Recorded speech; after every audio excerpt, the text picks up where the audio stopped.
കേതുദശയുടെ ദുരിതങ്ങൾ അകറ്റുന്നതിന് ചതുർത്ഥി നാളുകൾ തോറും ഗണപതി ഹോമം നടത്തുന്നതും വളരെ ഉത്തമം തന്നെയാണ്. ചതുർത്ഥി ദിവസം, അതായത് സെപ്റ്റംബർ 7-ാം തീയതി രാവിലെ ബ്രഹ്മമുഹൂർത്തത്തിൽ തന്നെ ഉണർന്ന് സ്നാനാദി കർമ്മങ്ങൾ നടത്തിയ ശേഷം നിങ്ങൾക്ക് പൂജ ചെയ്യാവുന്നതാണ്. ചതുർത്ഥി നാളിൽ കുളിച്ചതിന് ശേഷം റെഡ് കളറോ യെല്ലോ കളറോ ഉള്ള ഡ്രസ്സ് ഇടുന്നതും വളരെ നല്ലതായിരിക്കും. അപ്പം ദിവസം മുഴുവൻ ഗണപതി മന്ത്രങ്ങൾ ജപിക്കുക. ഗണപതി മന്ത്രങ്ങൾ ഞാൻ ലാസ്റ്റ് സ്ക്രീനിൽ എഴുതി കാണിക്കുന്നുണ്ട്, അപ്പോൾ എൻഡ് വരെ എല്ലാവരും ഇരിക്കണം. ഗണപതി മന്ത്രങ്ങൾ ജപിച്ച് ആരതി ചെയ്ത് പിന്നെ പ്രസാദം വിതരണം ചെയ്യാം രാവിലെയും.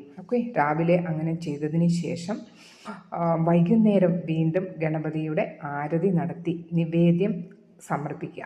ഇതിന് ശേഷം പാരണ ചെയ്യാവുന്നതാണ്. അത് വ്രതം എടുക്കേണ്ടത് ശനിയാഴ്ചയാണ്. അപ്പോൾ സെപ്റ്റംബർ 7-ാം തീയതി